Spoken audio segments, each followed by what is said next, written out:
I'm an MB gal in a Barbie mal. It feels fantastic. Hey, where is everybody?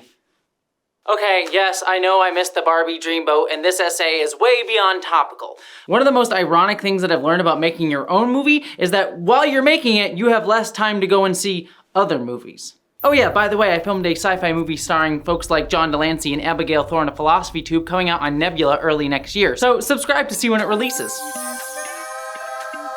But regardless, this, I think, led to my unique experience with the Barbie movie, as it quickly became this phenomenon that not only dominated at the box office in a year that didn't have much box office going on, I understand that these events can be psychologically scarring, but seemed to be an earnestly significant moment for women in cinema. I love the diversity, I love the concept about life and death, and then like what is it like in the real world and women empowerment. I legit had members of my family, mostly women, who rarely discuss movies beyond casual conversations about MCU characters at Christmas, actually choking up while talking about Barbie.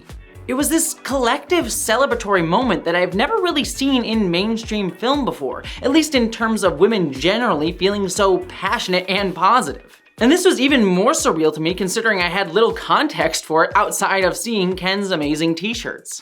So between sleepless nights putting together shot lists and getting to direct freaking Q, I did manage to watch Barbie on digital. And I was shocked that I came out of it feeling uncomfortable in a way that I couldn't quite put my finger on. Don't get me wrong, there's a lot I quickly loved about Barbie.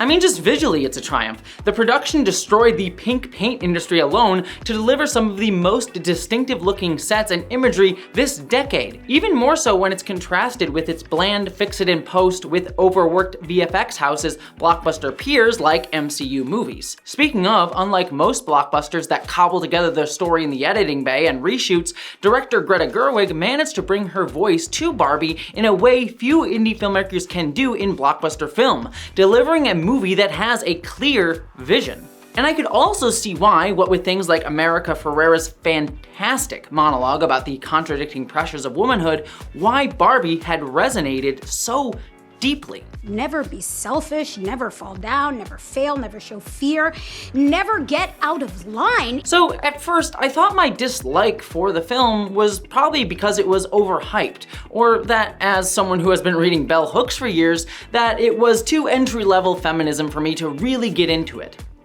But the more that I thought about it, the more I found the film insidious. And I swear, my criticism is gonna be more than me saying film bad because capitalism selling Barbie product. Or at least it's slightly more complex than that. And the clue that finally helped me articulate what my problem was came from the fact of how much Barbie references one of my favorite films of all time. The Matrix. Oh, you thought you were gonna go a whole video without me referencing The Matrix? You fools! This is a transgender channel after all. You have fallen into my trap.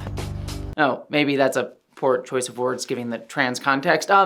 You have all fallen into my gender agenda. Fuck. You are about to enter into my vagina. Barbie references The Matrix a lot.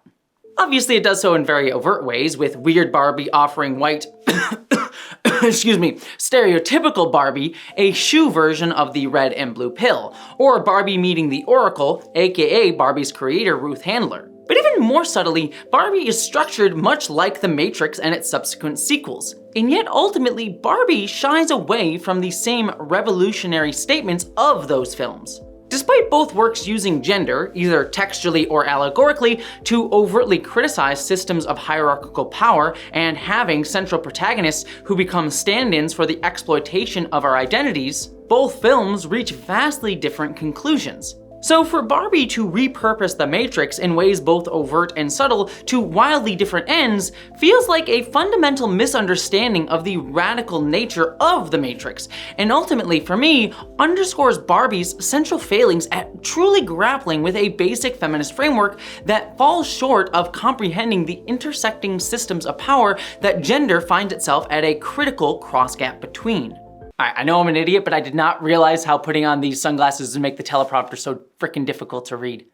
Despite Barbie featuring more overt references to dissident identities than The Matrix itself does, what with Weird Barbie, a transgender Barbie, and My Amazing Boy Alan, it doesn't dissect how those aspects conflict with the movie's binary grasps of society that fails to account for a racial critique of gender that the movie actively invites and in many ways requires to have a consequential message. So beyond just being able to show off my midriff, I wanted to talk about it with all of you. So let's discuss how Barbie cis-ified the Matrix. No, not like that. I mean, I'm not here to kink shame anyone, but we've all looked at cis-ification erotica. I meant cis, like CIS, cis-ified. Just roll the intro.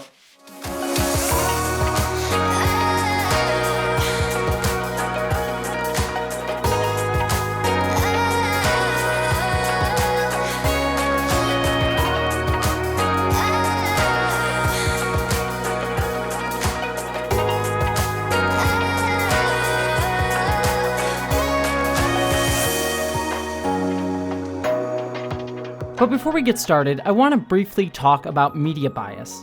Throughout this video, we're going to talk about the right-wing media's reaction to movies like Barbie and how discussions about the film were filtered through a culture war lens. And while I know many of you in my audience can easily spot a Ben Shapiro or Matt Walsh type ranting about woke Hollywood media, and I have thoughts. Oh, that's good for you, baby. the reason culture war conversations become so dangerous is because they then get filtered through an increasingly partisan news media system that frames every issue in a binary way that devolves the conversation into an us versus them dichotomy that centers around the most incendiary topic. They just gave Barbie the Bud Light treatment, which probably looks pretty stupid in retrospect. And that's where today's sponsor, Ground News, comes in. Ground News is a platform that makes it easy to compare news sources and read between the lines of media bias to break free from algorithms. Ground News has a ton of useful tools to help grow your media literacy skills surrounding news stories. It has a rating system that adds context to every news story, allowing you to identify an outlet's media bias and check the source's credibility. Information that is generated by independent news monitoring organizations like media bias fact checkers, as well as allowing you to view ownership data for news outlets researched by Ground News itself. And Ground News is available everywhere that you would need it, both on your web browser as an extension and your Android and iOS. And right now, for Black Friday, they are having their biggest sale of the year, a 40% off sale for their Vantage subscription that ends on November 30th. The Vantage subscription includes unlimited access to all Ground News features, like their app, website, and newsletters, for only $5 a month. So if you want to grab an incredibly useful tool for fighting back in our increasingly disinformation-filled media landscape for the cheapest it can be, as well as help support me at the same time, use the link on screen or in the description to subscribe to Ground News. But with that said, let's get back to our Barbie world.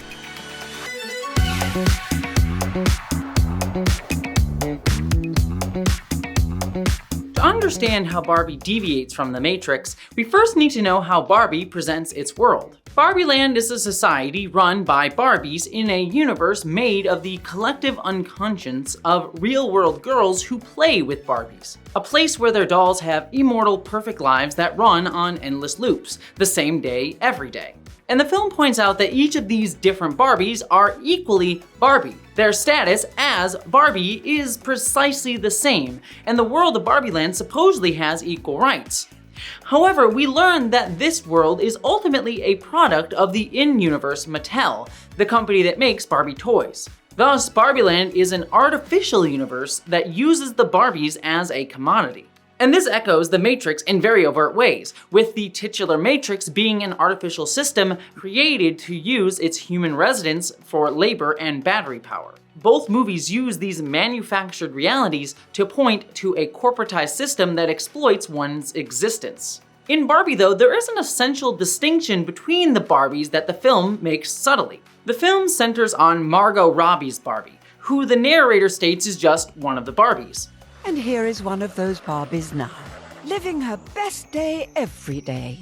Visually though, the film opens by showing us the origins of Barbie in an ode to Stanley Kubrick's 2001: A Space Odyssey, which showcases Margot Robbie's Barbie as the original Barbie, upon which all the other Barbies are just deviations of.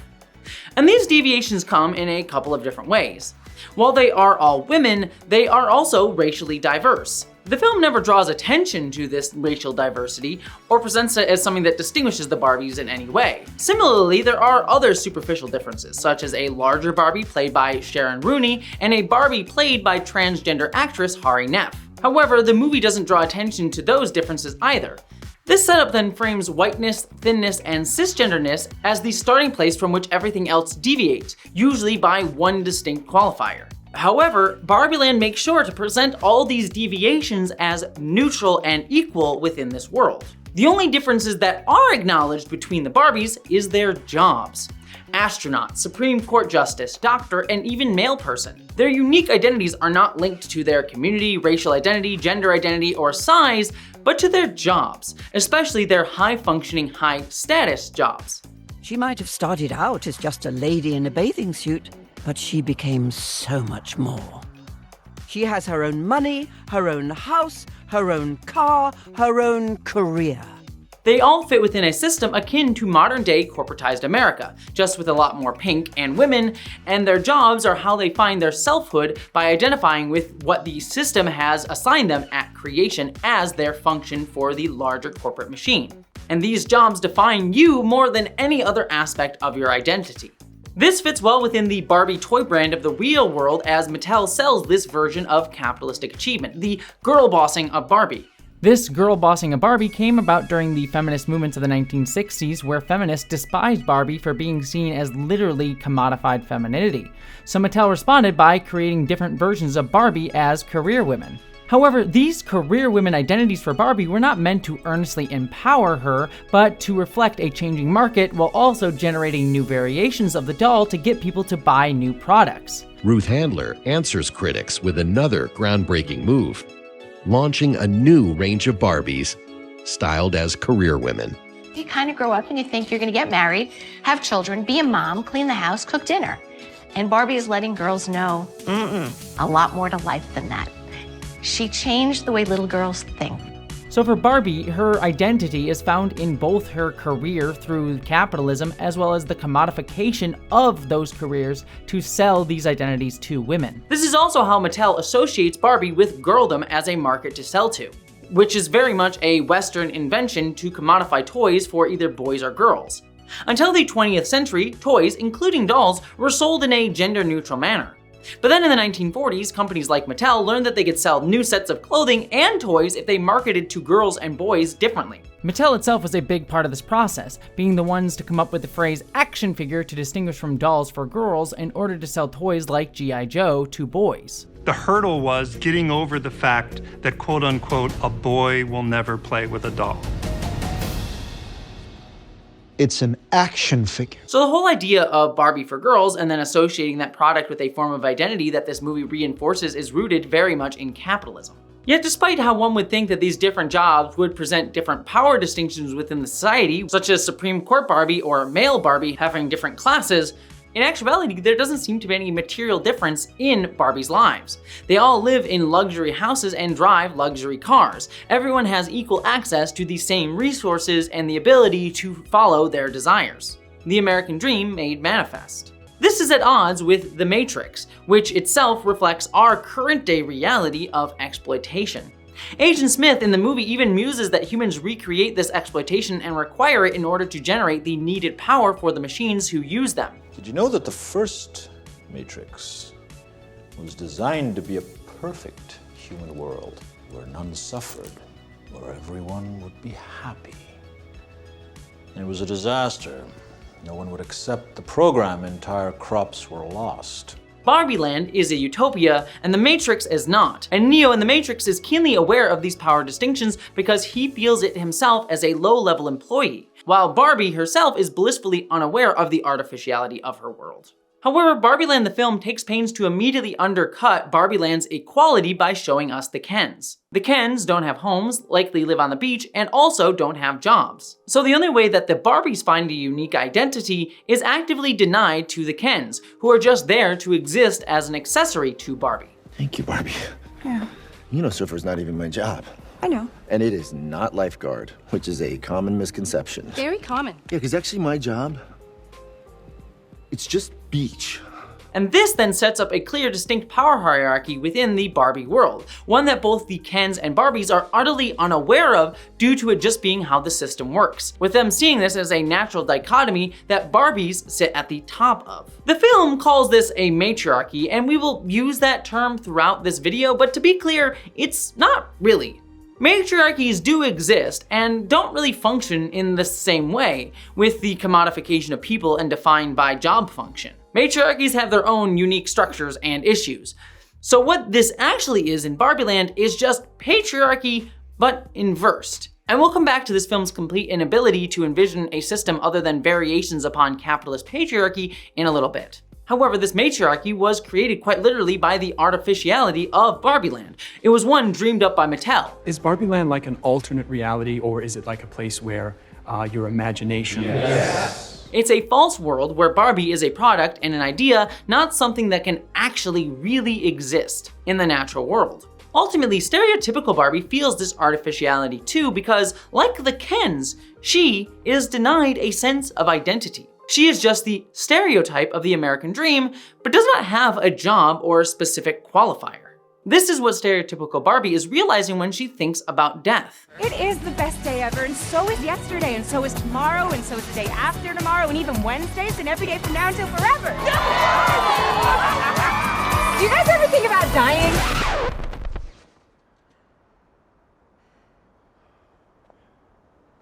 She realizes that she's an idea, and that all of this is just not real, even by Barbieland's rules.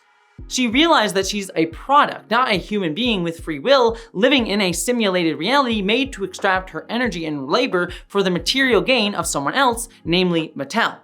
As the audience, we can see the artificiality of Barbieland quite clearly from the first shot.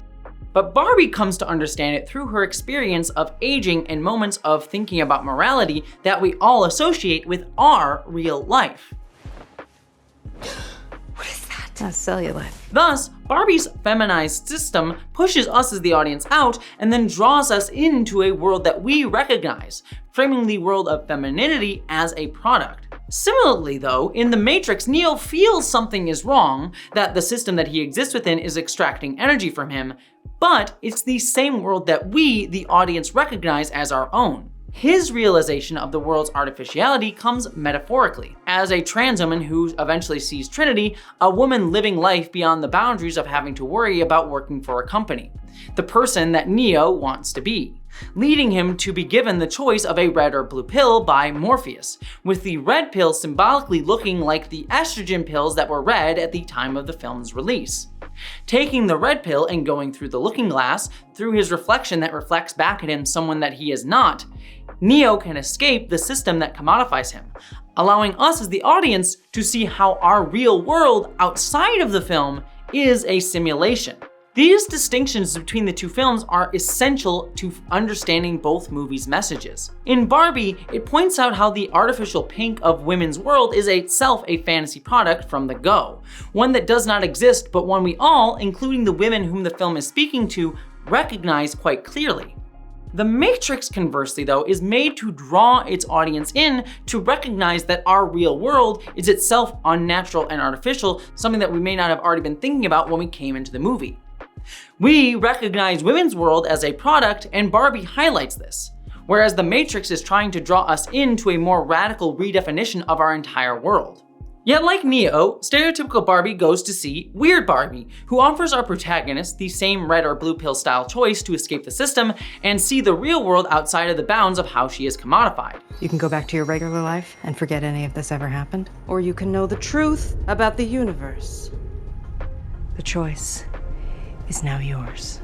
This is clearly meant to reference The Matrix, but we do see a crucial difference here. Morpheus lives outside of the Matrix. We're never told in the film how he came to be outside the Matrix, but it's hinted that he had a similar realization as Neo around the Matrix's artificiality, but at a much younger age. It's not incidental then that Morpheus is cast as a black man, someone who in 1990s America would have been very much more directly dehumanized and ostracized by that system, and thus more capable of recognizing the artificiality of it. In Barbie, Weird Barbie still lives within Barbieland, but as an ostracized citizen, again undercutting the equal status of the Barbies. She's also played by Kate McKinnon, who gives Weird Barbie a very queer-coded vibe just by the nature of her being Kate fucking McKinnon. I'd like to see what kind of nude blob he's packing under those jeans.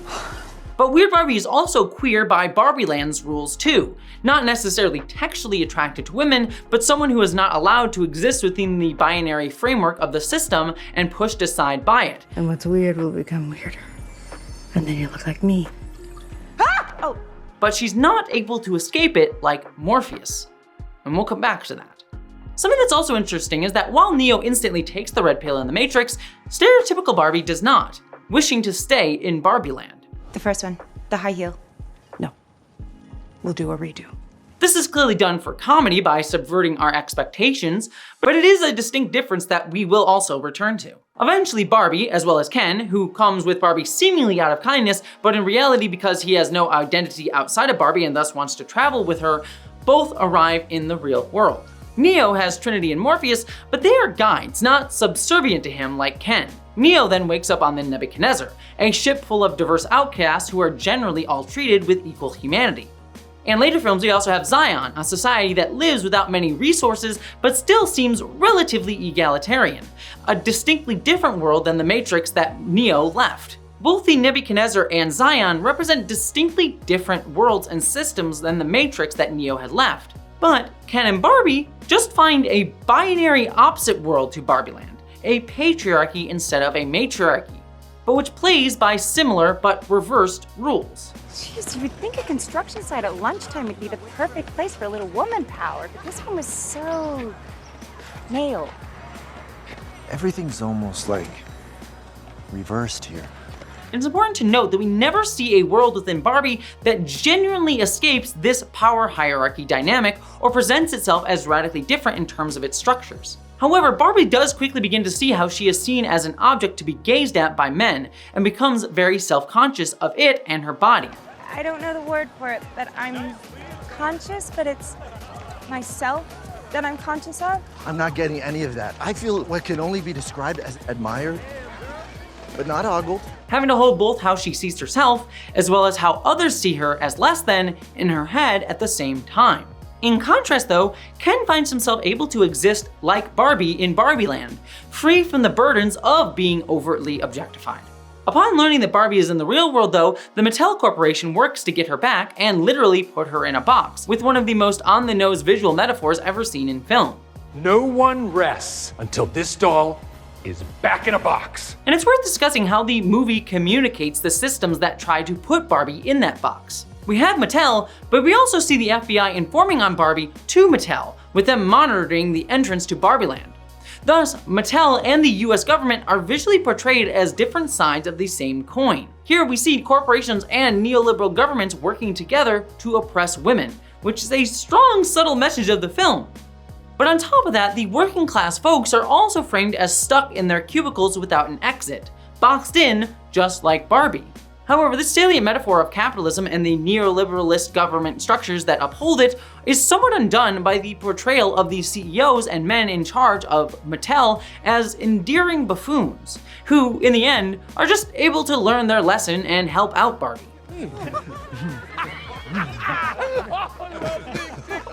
No, don't hug me. Don't hug me. The Matrix series showcases those in charge of the Matrix as threatening, dangerous, and well aware of how their systems work. They're also well aware of Neo's resistances and able to survive it, but wish to stomp it out before it grows too big, even using Neo as a function to be able to get this done. Bullshit. Denial is the most predictable of all human responses. But rest assured, this will be the 6th time we have destroyed it. But in Barbie, they're just played as unwitting buffoons. Now, to be fair, this is partially due to the difference between the action and comedy of the two films, but still, the Barbie story is portraying the upper class as innocuous when they're really not.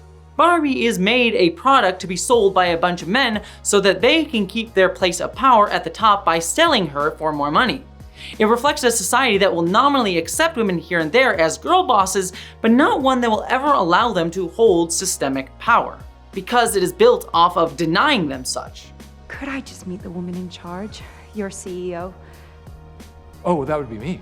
And this system and those in charge of it do so with full awareness, not bumbling into it accidentally. Hell, the CEO even states he doesn't care if Ken sells well, he just wants to support women. But what does it matter if it's Barbie or Ken? The money is pouring in. Shame on you, executive number 2. You think I spent my entire life in boardrooms because of a bottom line?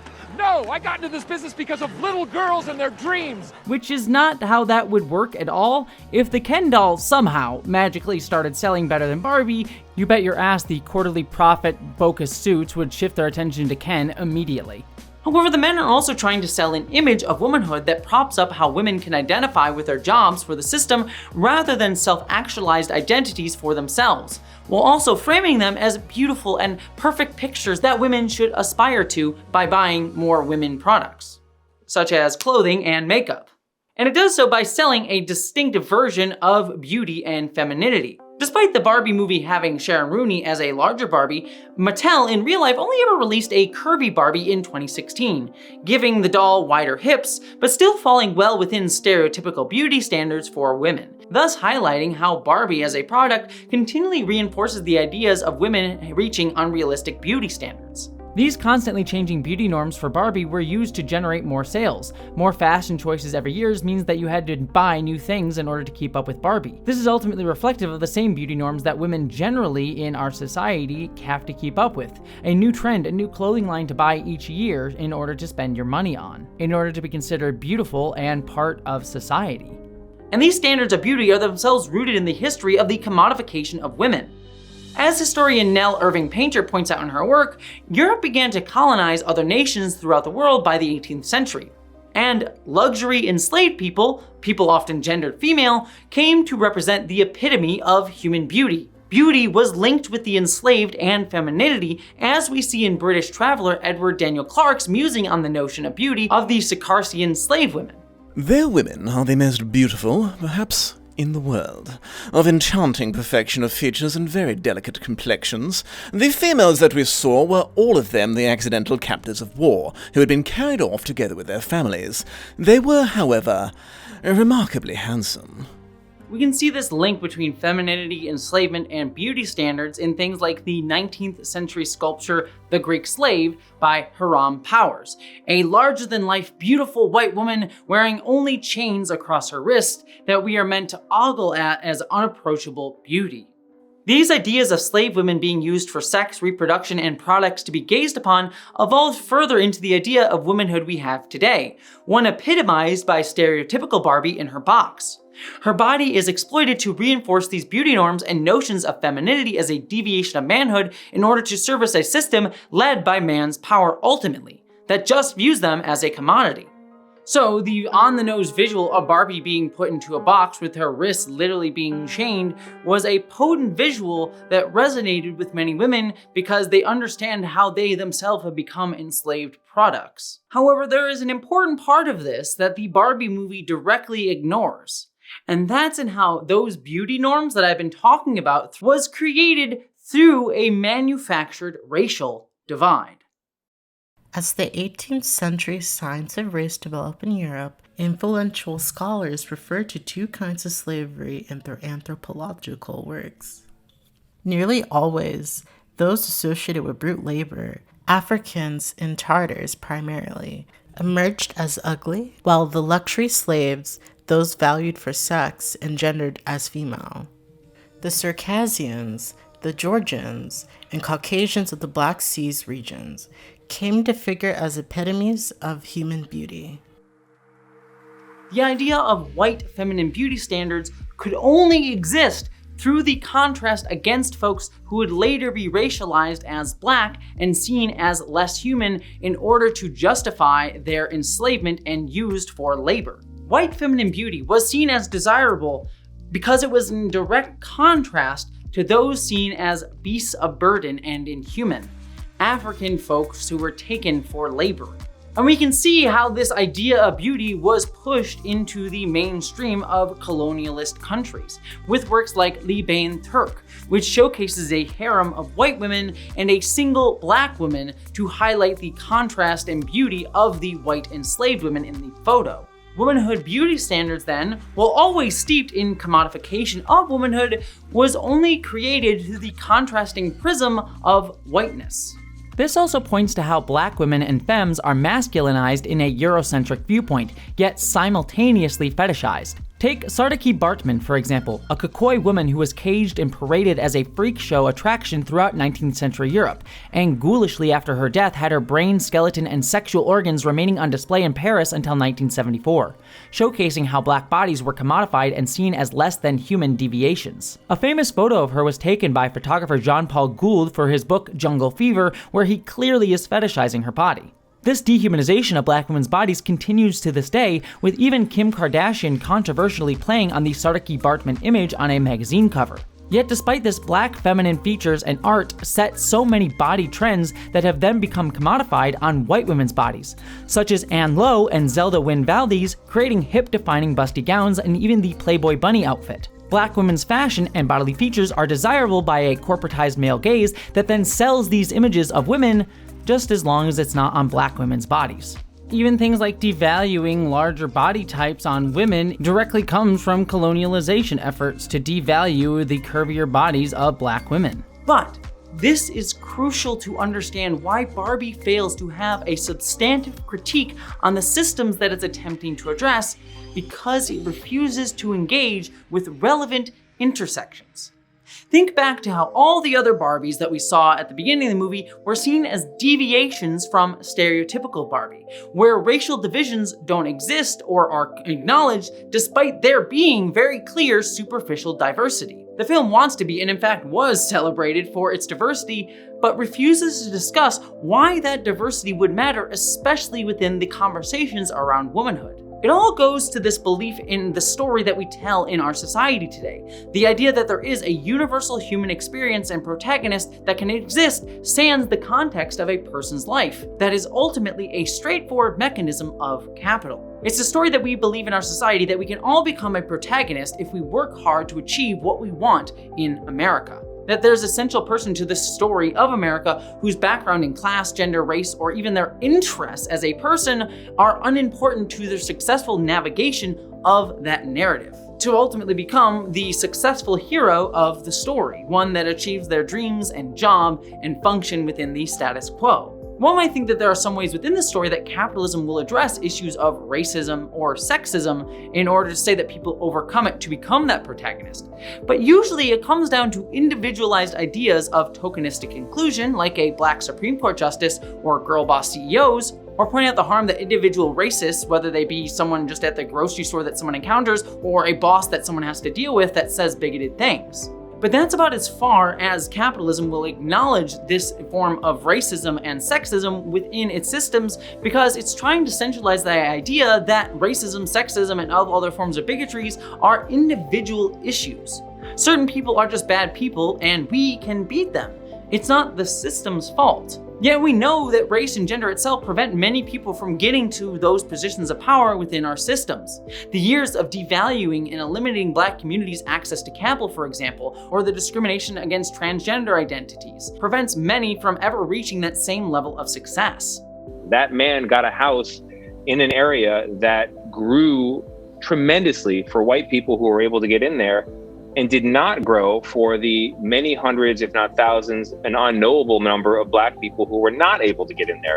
And confronting that simple fact in this one county, which is, by the way, representative of all kinds of other counties around every big city in America, this is still leading to inequity. A person's entire situation and their ability to achieve a certain level of success within the system is determined by many decisions or aspects that are entirely out of their control. And these only exist because of the class differences that are generated through things like race, gender, private property ownership, and more, all literally built upon these divisions that colonialization itself generated, as we've been discussing in terms of the racial divide in how we think about womanhood and feminine beauty, and how that ultimately became itself a commodification in order to uphold those in power. I think one of the hardest things sometimes about white feminism, TM, that sometimes they don't realize that they can be the oppressor to other people. And so that's what makes stories about like blanket womanhood so incomplete, is because our womanhoods are not the same. Enslaved Black women had gender as biology, but not in society. They were not women in societal needs, only as biologically women, because their purpose was to breed. But they had none of the benefits of what it was aligned to be seen as culturally a woman. We literally have a history of womanhood being denied to us because we did not align with what people thought women were supposed to be, which was whiteness. Yeah. And I think with Barbie, if it could have a monologue about you got to be to this and to that and to blah and to blah and to blah, it can have a thing about race and gender, you know? But I think fundamentally, Margot Robbie produced the movie through her company, Lucky Chap. She's very talented. She can deliver stereotypical Barbie with pathos. But fundamentally, you need someone else in that role for it to work. But you can't sell that same movie to anybody. Non-white people have learned to see white people and default them as well. That's like the double consciousness sort of thing. Yeah, exactly. So it's like anyone can put themselves onto whiteness because that's the default. But as soon as you make Barbie black, then it's Black Barbie or Asian Barbie or trans Barbie. Yeah. And then now I can't just sit back and watch the movie. People will hear that speech and it'll it's still woke, but like now Joe Rogan won't like it, you know? Yeah. But let's take a pause here because I bet many of you are wondering, Jessie, yes, this is interesting, but what does this have to do with the Barbie movie? Why is this racial critique on femininity and beauty standards something that the Barbie movie needs to address? Isn't this a movie just about womanhood, not race?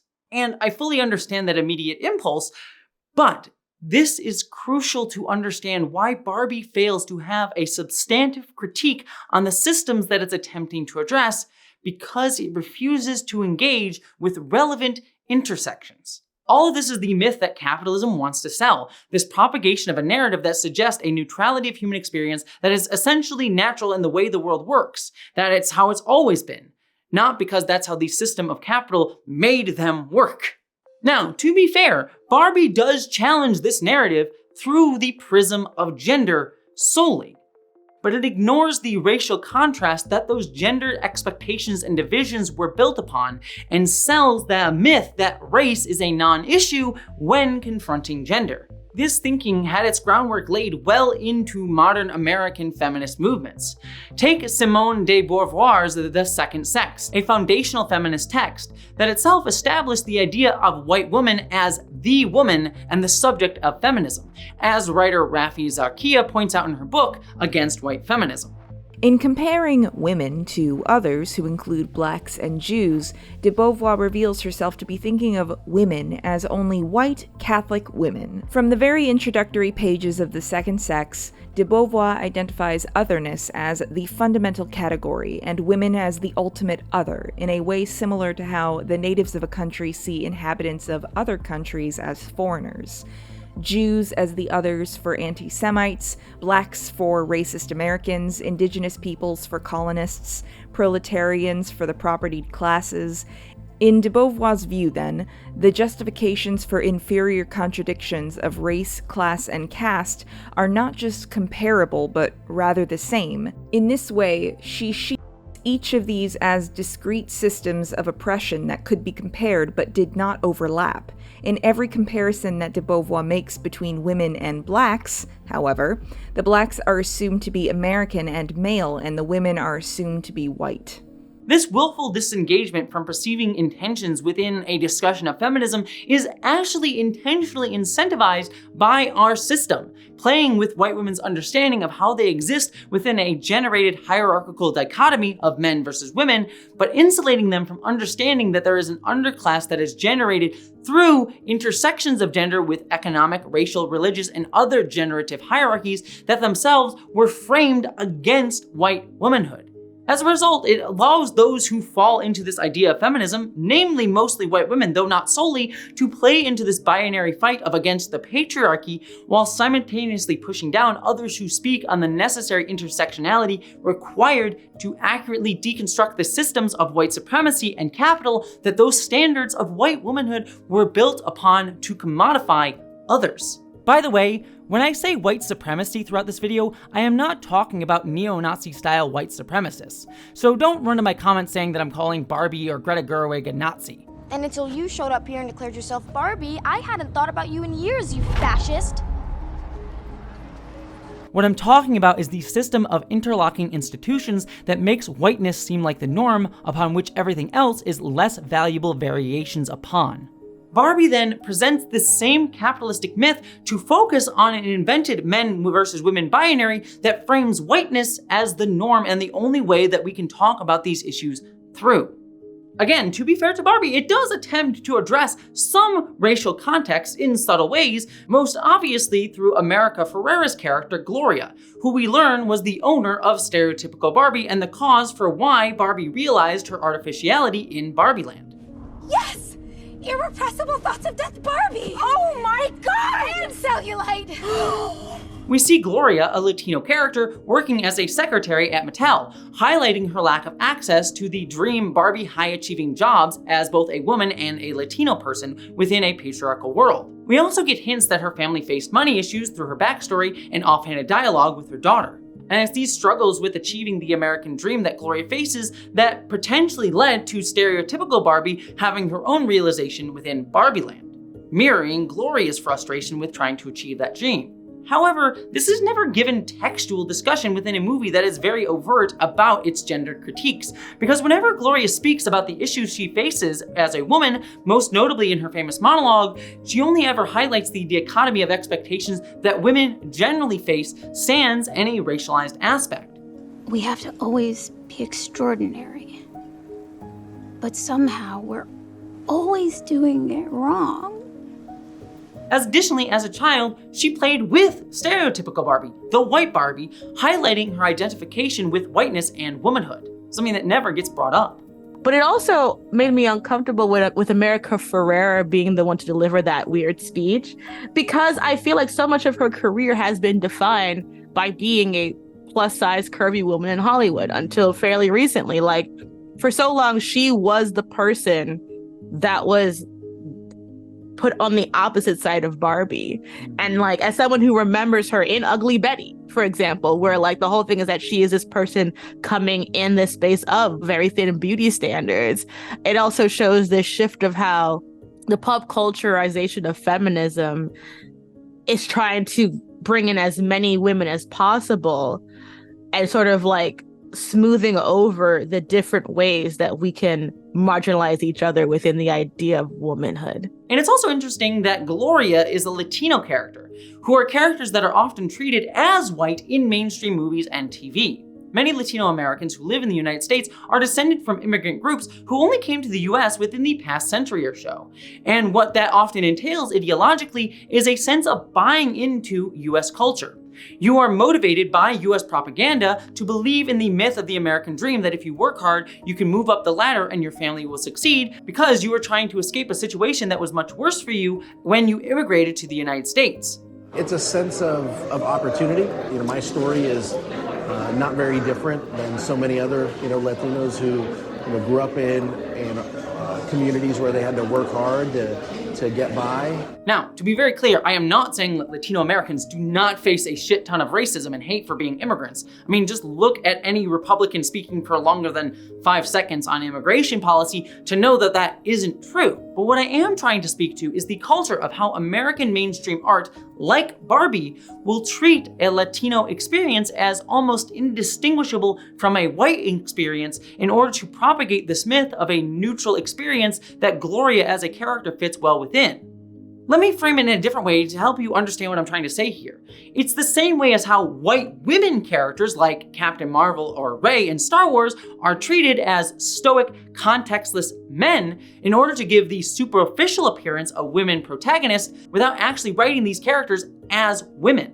Captain Marvel or Rey don't really deal with any overt experiences of womanhood until they have to be framed against male characters. I have nothing to prove to you. Otherwise, you could have just put men into these characters and they would have functioned exactly the same way in the story. Barbie, at the very least as a film, is not doing that because it's directly addressing a woman's perspective. We can also see this idea again in Barbie in how the principal Ken beyond Ryan Gosling is Simi Liu, an Asian man. And so by framing an Asian Ken is secondary to the principal Ken of Ryan Gosling, it serves a sort of feminization of Asian men as secondary to the more dominant aggressive white dude, but still also plays into this neutrality of experience and tokenistic diversity. It's also interesting, by the way, that the two racial identities most subject to violent colonialization efforts within American history, Black folks and Indigenous folks, are either non-existent within Barbie or relegated to tertiary roles. That being said, Indigenous folks are mentioned within Barbie in a single line. Oh my God, this is like in the 1500s with the indigenous people and smallpox. They had no defenses against it. Numerous Indigenous folks within America were quick to call out that line as something intensely problematic. Barbie's comparison of patriarchy/women to smallpox and Indigenous people reeks of white feminism. Patriarchy and smallpox are both products of colonialism.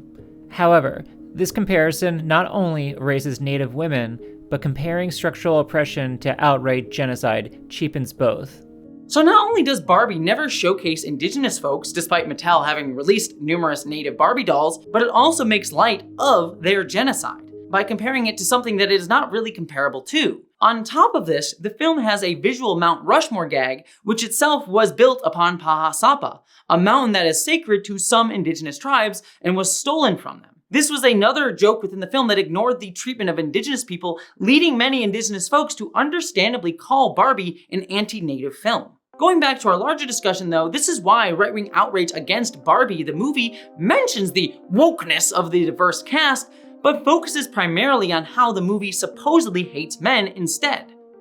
I find it upsetting when material is based on children's IP, marketed to little girls, actually ends up being angry feminist claptrap that alienates men from women, undermines basic human values, and promotes falsehood all at the same time.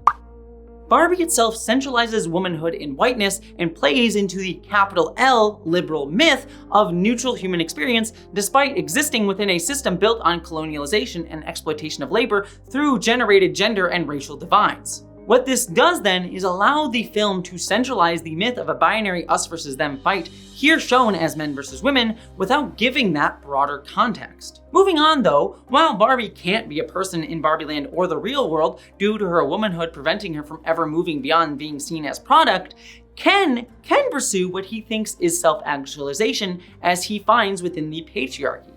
This is the first time in his life when he's not seen as a secondary accessory, and he relishes in the power. He then brings this concept back to Barbieland and immediately makes it a cartoonish, childlike approximation of patriarchal society that the other Barbies quickly fall into, having no context to judge this new system by. It's like a spa day for my brain. Forever. What is wrong with them? This reveals that Ken's ultimate motivation is not to undo the system that he lived under, but a desire to get revenge and to do unto others what was done to him. He wants to get back at the Barbies, specifically stereotypical Barbie, for how he was treated. How's that feel? It is not fun, is it? As well as also ride a horse. Let's just be honest, like, I really hope that Ken gets to live his best life as a horse girl. Love that for him. But ultimately, this is a false framing fueled upon the binary way of seeing this conflict that falls into the propaganda of upholding these systems. Take, for example, how part of the propaganda to limit the enfranchisement of Black folks in the post-Civil War South was done by the former slave owners in the South, arguing that if they gave Blacks too much power then, they would just kill all the white people, or put white people into slavery while they didn't work. When in actuality, most Black Americans were just looking for a way to be able to survive on their own when they didn't have anything post-slavery. Ken's desire to view the fighting sides as one versus the other places conflicts between oppressed and oppressors as one simply where the oppressed just wish to become the exploiters instead of actually creating a new system or egalitarian society. It's this idea that those who are being exploited can only envision the world of being the exploiter. Compare this though to The Matrix. The goal of Neo and the rest of the freedom fighters in Zion is not to go and oppress the machines themselves, it's actually to create a world accessible for all. It can envision a microcosm of the society within Zion itself, albeit one deeply oppressed under attack and resource strained, but one that does seem to have a very anarchistic feel to its power structures generally.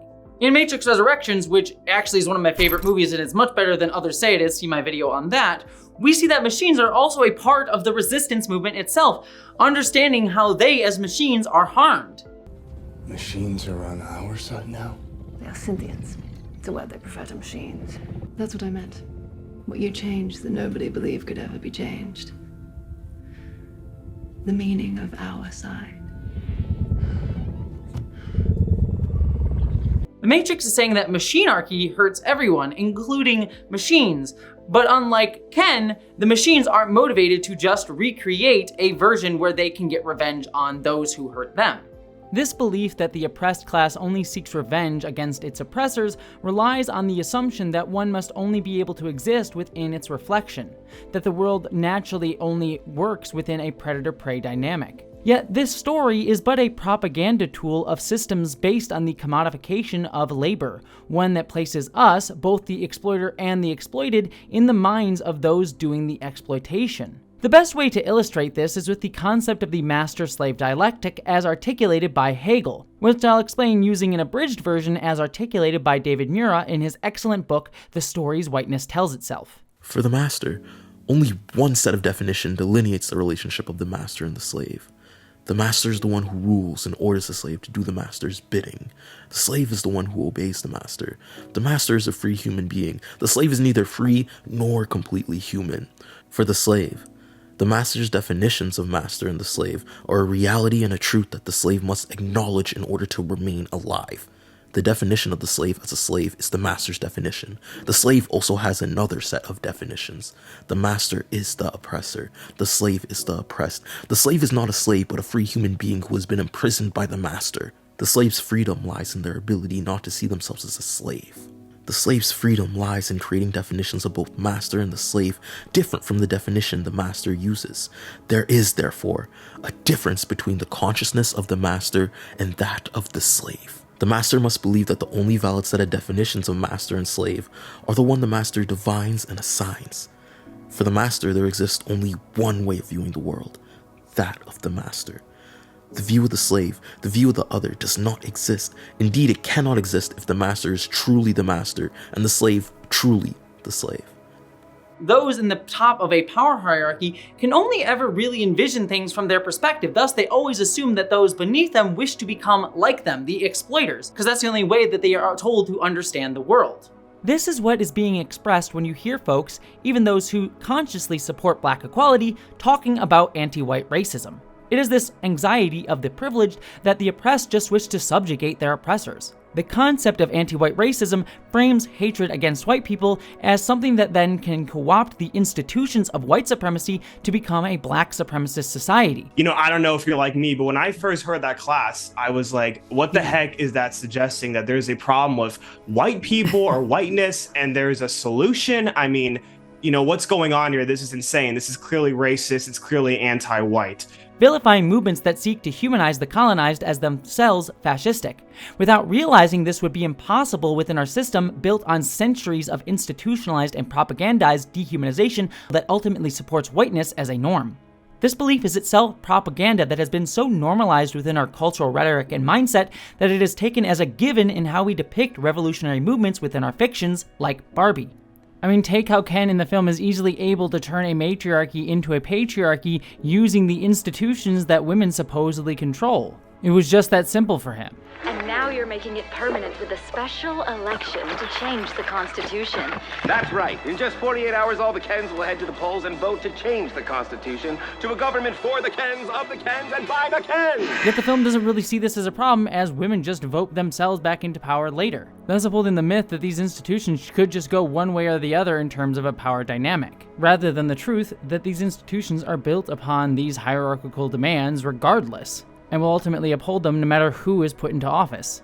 We are told to subconsciously see anti-white and anti-black racism as equivalent, to have it as an ever-present anxiety within us, even if we understand the systemic danger done to the marginalized, because we are not asked to envision a system without oppressor and oppressed dynamics. So all we can do is imagine a world where we become the oppressed if the current system where we benefit even nominally from is torn down.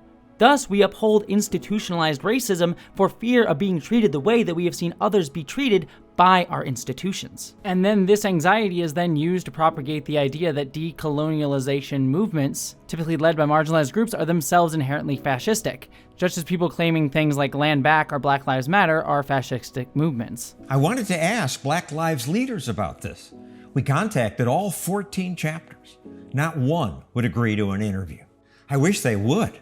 I really wanted to ask them if they've noticed that they and white supremacists now promote similar things. If I could be reductionist, Americans think in power. Like American diplomatic relations, when it comes to even the Bahamas, what did they donate to us? They donate a fleet of cars to police our cities. Nothing to create public goods, but something to police our people, something to subjugate our people. Power, in that case, is not something that is given. It's not something that's surrendered. In a realist perspective, power is something that is taken. So when you have a people who is used to having power over another people, they don't see a reality where power is something to be shared or a reality where folks can be equal, and that's fine. They can only engage in a discourse and a negotiation of power where, okay, either you take it from my dead, prying hands, or I will continue to subjugate you, because as soon as I stop, you will do that to me. Thus, when they write fiction from this perspective, they ultimately only write the oppressed class wishing to become the oppressors, thus creating this idea that there only can ever be power hierarchies because the oppressed class can only ever want to become the top of the hierarchy, not create something new. In actuality, the oppressed class, when understanding a fight beyond just a binary, can recognize that there are other ways to view the world because they inherently have to hold two different versions of the world in their own head at all times to understand their own personhood when they are also being commodified by the world around them. Barbie then reflects this propaganda of the exploiting class because it creates a world where the characters can only see things in us versus them instead of the complex interplay of race, gender, and class, and how more people are dehumanized within the system, and thus eroding conversations across those lines and only to ever frame things as one versus the other and needing the other to exist in order to have identity. They can only see things in this master-slave dialectic. And this narrative comes up in much of our mainstream fiction. The revolutionaries are seen as just wanting revenge instead of desiring to create something new. See every single MCU villain from Killmonger to the Flag Smashers. There were still people in there. This is the only language these people understand. I mean, there is a video in me about Secret Invasion in Marvel for exactly this reason, among numerous others. And all of this is shown as inevitable because Barbie never shows or bothers to articulate an alternative society like The Matrix does. It's so easy to forget how much noise the Matrix pumps into your head until you unplug. Yeah. Something else makes the same kind of noise, takes over every damn thing, just like the Matrix. War. I stood at the barricade of the temple, staring at the army of sentinels, waiting for them to kill every one of us. But then, they left. They said, "You saved us." I didn't believe it. Every night I would dream of attack sirens. But then, I would wake up to this. Silence. I'm ashamed of it now. My pessimism, of how long it took me to believe a world without war was possible. While in the scene, Nairobi is textually talking about literal war between man and machine, philosophically the scene is pointing to the idea that we don't need to create binary hierarchies, that we can create a world beyond it, which it visually shows through machines being part of Zion. Yet Barbie never really gives us a moment like this, outside of lip service that we'll talk about in just a minute. And this speaks perhaps to the film's lack of imagination. Barbie ultimately stops Ken's takeover of Barbieland, but only through reinforcing stereotypes of women. The Barbies use their feminine wiles to sick men against each other, leading the Kens to vent their anger and frustration after being tricked into seeing each other as rivals based off of their romantic frustration with controlling the Barbies. And now they destroy themselves. You know what I think? I think we should put our frickin' Constitution back.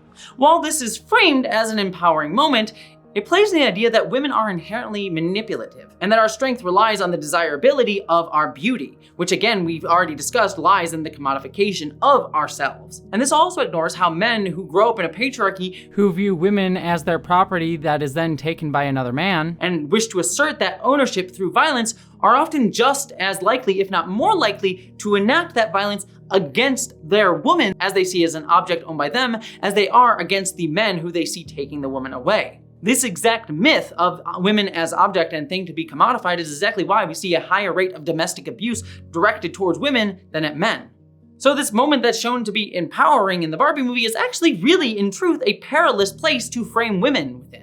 The film, then, is framing women's disempowered status as both natural and positive, showcasing a failure of the film to truly envision a matriarchal-style society that's removed from the context of a patriarchy and leaning into misogyny while trying to tell us that it's empowerment. This then roots itself all the way in the Catholic idea of original sin, with women being seen as manipulative and sinful, causing men and women to gain self-awareness by eating from the tree of knowledge, just like how Barbie brought Ken to the real world, thus causing them to have to leave the Garden of Eden. This story also frames women as but a deviation of white men, created from his rib, and men and women themselves being above nature and animals getting to name them, rather than being a part of that system, creating an idea of an intrinsic power hierarchy that is naturalized in nature, thus justifying all other power hierarchies. This parallel to the inherent sinful nature of womanhood is not incidental, with Greta Gerwig even stating Barbie was inspired in part by her Catholic upbringing. In the movie, it's like when it starts, she's in a world where there's no aging or death or pain or shame or self-consciousness, and then she suddenly becomes self-conscious, which that's a really old story. We know that story, and I think I kind of always go back to those older story forms because I don't know, I went to Catholic school and I resonate with them. So even as she's trying to subvert this viewpoint as empowering, she's still replicating it without dismantling it. Barbie then eventually shows compassion for Ken by passing on the idea that it's Barbie and it's Ken. Maybe all the things that you thought made you you aren't really you. And this is a beautiful idea within the film, that men and women can define themselves separate from each other instead of against each other, breaking down this idea of a binary system that I have been talking about this entire video. Yet this idea is only shown to be lip service, because in the depatriarchalized, that's definitely a word, Barbieland, the same status quo of women in charge is reasserted by the end of the film, with the Kens only being given tokenistic acceptance just like women in the real-world patriarchy are. It's literally stated in the narrator's voice. The Kens will have as much power and influence in Barbieland as women have in the real world. Thus, it's the film not being able to articulate an egalitarian society, and even more importantly, not allowing the Kens to define themselves outside of Barbie, despite them saying that Ken should be able to do this. The Kens still will face dehumanization through their Kenness, associated with manhood. Likewise, the film doesn't really challenge the patriarchy of our world either. The ending of the film seems to say that these hierarchies are merely the way things are, and we cannot fundamentally alter them, merely slowly, gradually make tiny steps or minor alterations to it to make it slightly better for everybody. That's a terrible idea. Yeah, that's going to make money. Oh, Ordinary Barbie, I love it. Fantastic. Okay, great. Great. Cool. Yeah. We got? I think we're good, right?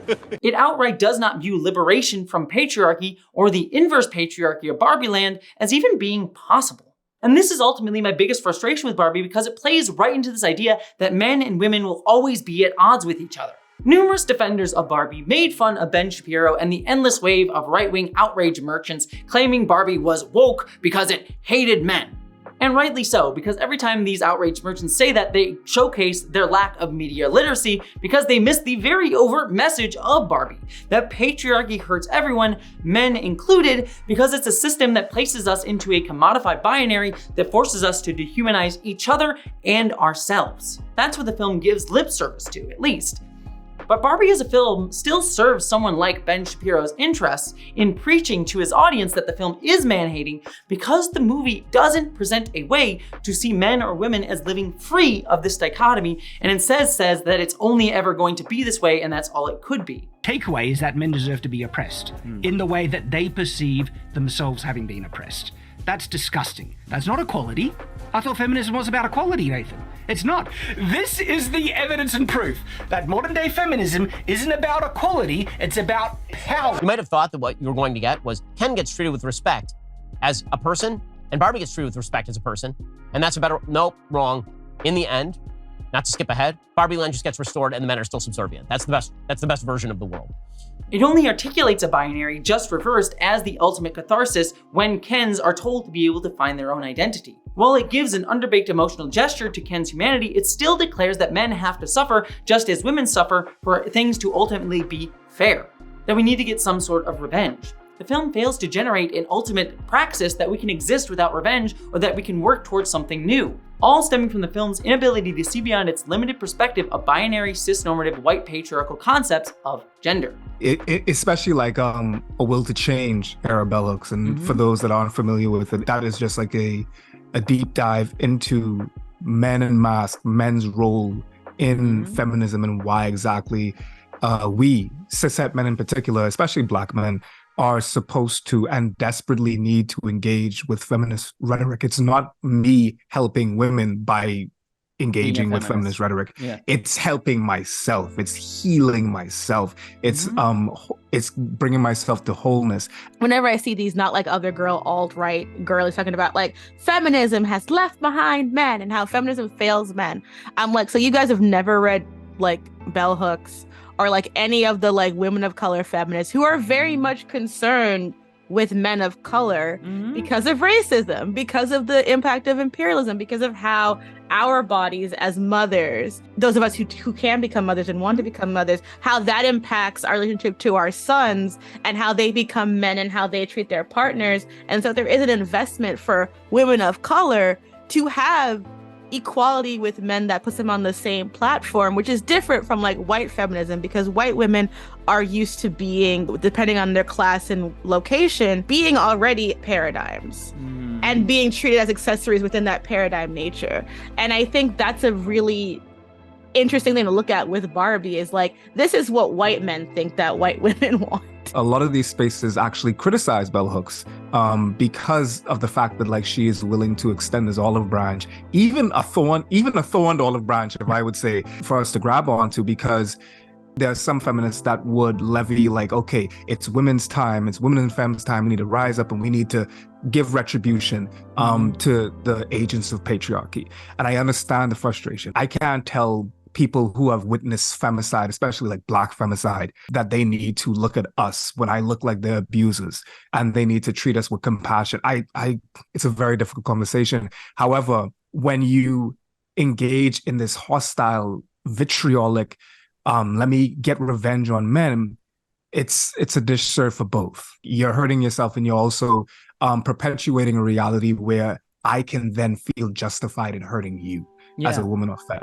And this is all because the movie is ultimately a product by Mattel, wishing to sell both more Barbie toys and its upcoming film franchises. If we were to be even more cynical, one could argue a major goal of this film was to sell more Ken dolls, and thus the movie trying to be more focused towards men rather than it being towards women, which we can see in the fact that clearly Ryan Gosling is having a lot more fun being in this film than Margot Robbie, who has the weight of the world on her shoulders when trying to portray this part. The film is not interested in presenting an alternative system because it wants to uphold this one. We can see this most clearly in the few times Barbie in the film addresses non-binary identities.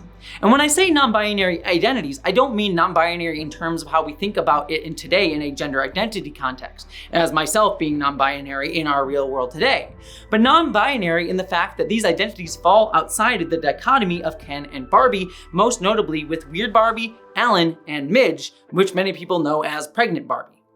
Yeah, you thought I would forget about them, did you? I will never forget my beautiful boy, Alan. Alan. Not that Alan. Yeah, I'm confused about that. But first, some of you might be saying, but what about transgender Barbie? But this is my point when I talk about non-binary identities. Because while it's nice that we have a transgender actress getting a paycheck for playing a Barbie, and Hari Nef is amazing and you should go watch her in Assassination Nation, within the movie, her trans identity is not actually a part of her. It doesn't really exist within the world of the film. She just passes as a binary presenting Barbie. She's trans because we as the audience recognize the actress as a transgender actress, but within the context of the film, she's not trans at all. She just feels fantastic in plastic and seems to have always existed within this version of Barbie Land. This is why, by the way, there was no overt outrage by conservatives towards Hari Nef being in the film, because she just fades into the background. Her transness non-existent. She's like all the other supporting Kens and Barbies, almost exclusively played by marginalized people as basically functional sexy lamps. The film, outside of discussing misogyny, has a complete disregard to conversation about the bigotry that marginalized people experience. What if they were to showcase Hari Nef's transness in a way that meant something within the context of the film? Did she change from being a Ken to a Barbie? And what would that mean within Barbie Land?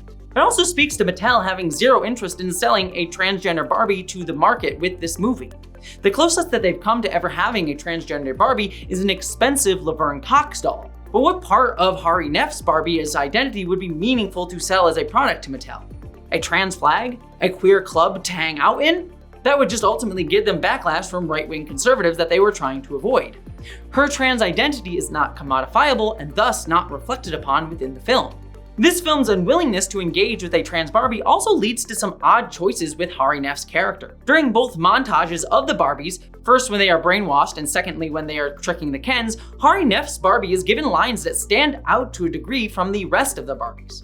First with, "You're a doctor!" I like being a helpful decoration. And second with, "I am so awkward and don't feel pretty at all, and will anyone ever like me?" While both those lines are trying to comment on how women are treated, it feels particularly odd to me that specifically the character played by a trans woman is singled out to be viewed as a sex object for men's gratification. Trans women are very often treated as sex objects, and I don't think that this was intentional by the film, but as with so many other elements of the film, it ends up handling marginalized people in questionable ways because it does not recognize or even pay attention to how those marginalizations would play within the context of the lines that the film is giving them, because it's not paying attention to them at all. In the first sequence, the women are all doing things for the men, and their lines reflect common elements of sexism, but it is very specifically the trans woman who is just a sexy object. These lines weren't given to trans Barbie incidentally, but also probably not consciously, likely reflecting Greta Gerwig's unconscious biases surrounding trans people that she hadn't yet reckoned with. Hari Nef's Barbie almost outright says she is a sexy lamp, and really she is never treated as much more than that by the film. Now, we do have Alan, who was an actual toy sold as Ken's buddy that only briefly existed from 1964 to 66. And ultimately was discontinued because it didn't sell well. And this is reflected in the fact that his identity is not sellable in the universe of Barbie and is seen as distinctly different from the Kens. As a result, Alan is a non-binary identity within Barbie Land who doesn't fit into the dichotomy of Ken versus Barbie. But he also never has any access to a place within this world. And he's shown to be frustrated with people's lack of caring for him. Not one person would care if Alan was in the real world. In fact, it's happened before. All of NSYNC. Alan. But in many ways, the film itself seems uncaring or uninterested in him, despite him being my favorite boy. My beautiful, beautiful favorite boy. He is ultimately included with the women when trying to reassert Barbie Land's matriarchy out of a sense of allyship to them that again frames his identity as being with the marginalized, but not something shown when he was interacting with the Kens. It's also implied that he's more aware of the artificiality of the world, given that he's aware of other Allens that existed within the real world. Still, his long-term hopes are unclear beyond wishing to have some way to self-actualize himself. And because of this nebulousness with the character, I've seen many people identify with Alan in the film. I had gay men, non-binary folks, trans folks, people of color, and others tell me that they saw themselves in Alan despite his limited screen time, because Alan feels like an actual person living within the systems around him and realizing that he doesn't fit within it. He's not a prop, nor a simplistic symbol of these systems. He does present an option to see beyond these systems, but ultimately becomes more of a missed opportunity because the film doesn't know what to do with him. We also have Weird Barbie. As I said before, she's an ostracized member of the Barbies, clearly queer-coded, yet still shown through a white perspective, ignoring the queer people of color that also exist, and underscoring how we often frame the LGBT community as holistically white. Taking out that pin from earlier, we talked about the difference between Morpheus and Weird Barbie, where Morpheus ultimately wants to destroy the Matrix, Weird Barbie ultimately decides to make her ostracization in Barbie Land just work for her. I'm sorry we called you Weird Barbie behind your back and also to your face. It's okay. I'm owning it. This goes to the idea that queerness is fine with being nominally accepted off to the side, another deviation of whiteness, but never fully being integrated or centralized. She's also given a job in the president's cabinet. Would you like a job in my cabinet? May I please have sanitation? Which I can't help but feel is like the tokenistic inclusion of gay men that modern day Democrats often wield. It reads how often many white, queer, and trans folks are often asked to endlessly align with Joe Biden or the Democratic Party because they accept us and will nominally make allusions to fighting for our community without actually doing anything demonstrable legislatively to do so, or that we should just be happy with rainbow merch being sold to us in stores with never actually being able to be accepted or liberated or even really discussed in any meaningful way. We're also left unsure if the system will completely change on us with the next election and ostracize us even further, and how we're blamed if things do get worse, because we didn't vote hard enough, or because we critiqued how we are treated and asked for full acceptance. Ultimately, Barbie says that queer people should just make being the outcast work for us, despite being told that we're ugly and unwanted, even by those who demand our solidarity when they faced ostracization. This brings us to Midge, who is interesting. At the end of the film, Midge briefly freaks out the Mattel suits, a joke at how pregnancy, an overt display of difference in womanhood to men, scares those men.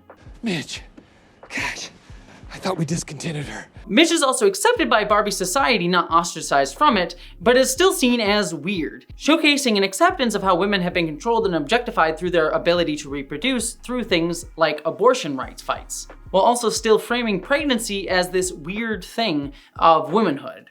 A pregnant white woman is seen as a deviation from a thin, ready-to-reproduce white woman who is more desirable by a system that exploits the literal labor of cis women's bodies. The film also exclusively uses her for a joke, and the narration and characters look at her quite negatively, just another plastic prop played by a person. And this leaned into the major ultimate problem of the Barbie movie's white feminism.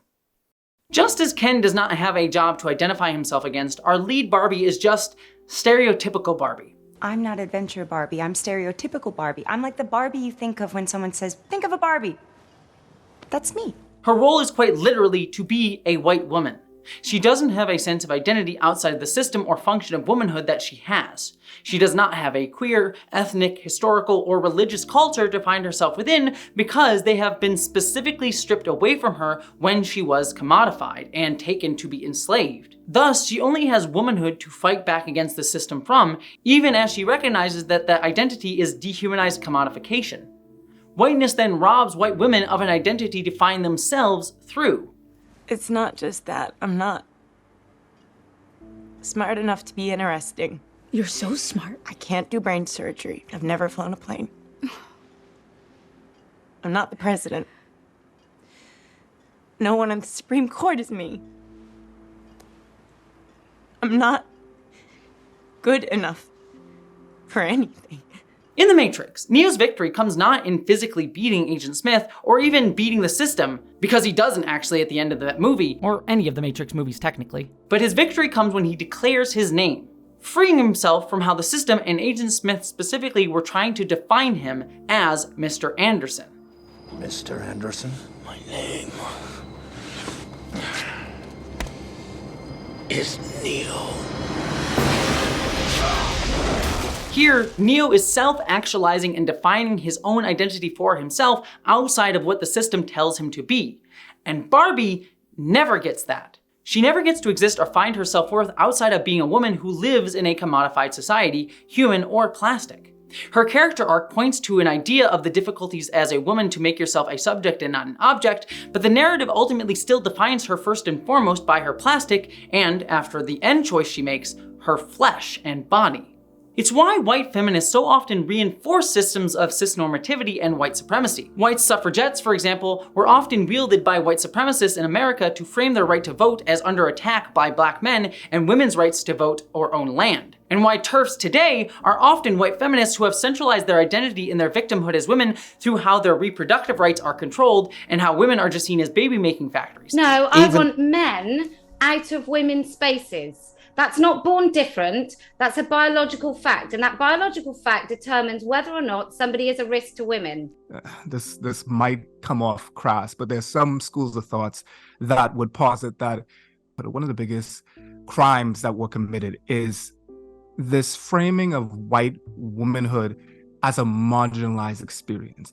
I will caveat that with, I do believe that women in general, women and femmes, if you are femme presenting, you are going to experience misogyny, and you will, in that case, therefore, engage in a marginalized experience. I think that this idea that this white woman being a marginalized experience is a lie is because of the role that the white woman has played in a white supremacist society. Yeah, and upholding that. Right, and the white woman's role in particular, women's suffrage movements in particular, like how Carrie Chapman was one of the people that was lionized, extolled, spearheaded the women's suffrage movement, but literally at the 11th hour in negotiating with their abusers and their oppressors, white men, they were just like, enfranchise us, the white women. Don't worry about the Negroes. They could still be subjugated. Would hate to throw the baby out with the bathwater, but I think that's very telling about the doctrine of white feminism. Is just like when you miss out the intersectional aspect of it, when you don't include all of the different influences of perspectives that come when you bring a black woman or femme into the room, a trans woman, a cis woman, all of these different perspectives in there, they're going to influence and make up for those blind spots. And that's what you don't get with a Barbie. And thus attack trans women who are seen as a threat to that self-identity in patriarchal versions of womanhood through their vaginas and ability to reproduce, because we don't have that, at least in the way that they do. This is why you'll often see TERFs or anti-trans folks describe the genitals of trans women who get vaginoplasties, like myself, as having inverted or mutilated penises. Not only is this language meant to dehumanize our bodies as deformed, perverted, or inherently sexual, but it also only views genitals as able to exist within the white, ideal, binary, cis endosexual versions of penis and vagina. Thus, a neo-vagina, what trans women who get vaginas call our vaginas, or intersex folks' genitals, aren't seen as quote-unquote real genitals, but variations upon the cisgender endosexual norm. Again, it showcases a lack of ability to envision bodies outside of a binary. This all goes to how white womanhood is often framed against blackness and queerness and transness, because to contrast against colonial identities is the only way that white womanhood exists when it is stripped of an identity centered in victimhood. I'm pausing because I want to be clear with what I'm discussing for this section. People can totally find empowerment and identity in the concept of womanhood. I'm specifically talking about whiteness as it relates to womanhood. How many white women of economic privilege cannot find identity in womanhood outside of victimhood, or in contrast to queer, trans, or BIPOC folks, because they have no sense of how to reclaim womanhood outside of those concepts because it has specifically been stripped from them. Something the Barbie movie will attempt to wrestle with, but ultimately fails to truly move beyond, as we're going to discuss. Sadly then, Barbie leans into this exact reading, albeit unintentionally, at the film's end. Barbie meets with the movie's version of the Matrix Oracle a second time, now revealed to be Barbie's creator, Ruth Handler, who based Barbie off of her own daughter. Ruth reinforces her and women's role as mother, and Barbie's role as daughter. We mothers stand still so our daughters can look back to see how far they've come. But why? Why are mothers meant to give up their identity to their children? The film seems unwilling to view women, and especially mothers, as anything beyond their roles, their labor they perform. The handling of this with Ruth Handler is particularly sad. Ruth Handler is a complex figure. She was seen as a woman icon given she was one of the few women leading businesses as the CEO of a major corporation, yet she was also behind the push to turn many feminist ideals into ways to monetize Barbie's selfhood. She was also involved in a financial scandal at Mattel involving evading taxes, yet she argued that this happened behind her back while she was fighting breast cancer and had a double mastectomy and thus, quote, never able to grab hold of things at Mattel and regain control, eventually leading her to resign from the company. This is something only offhandedly joked about in the film that seems to place the blame on Ruth herself instead of her actual claim that it happened behind her back. Baby, I am Mattel.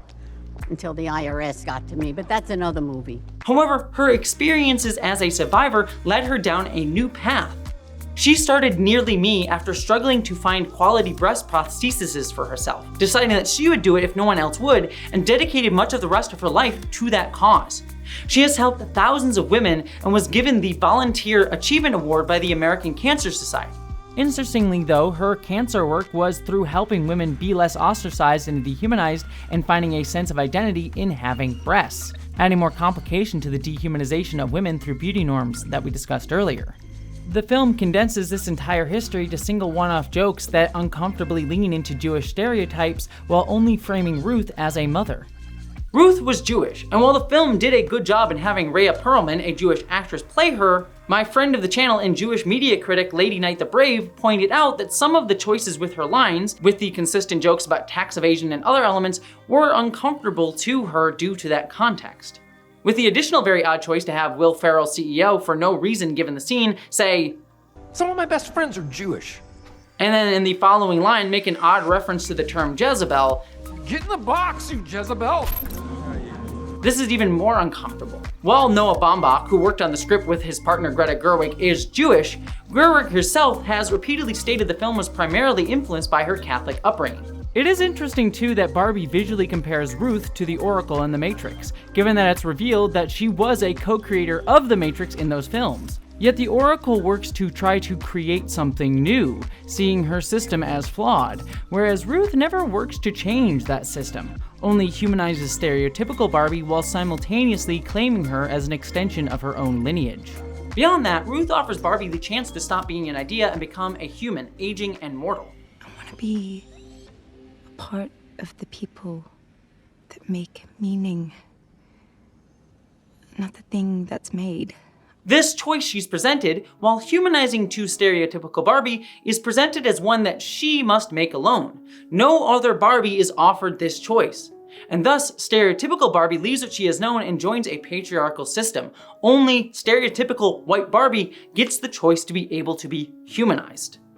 In The Matrix, when Neo chooses to leave it, he's given a chance to form a community with others seen as equal to him. Indeed, The Matrix Resurrections makes clear that Neo's ability as the One, which supposedly makes him unique in the other three films, is not from his power alone. It is the power generated in his bond with Trinity, his love for someone else and his community. It was never just you.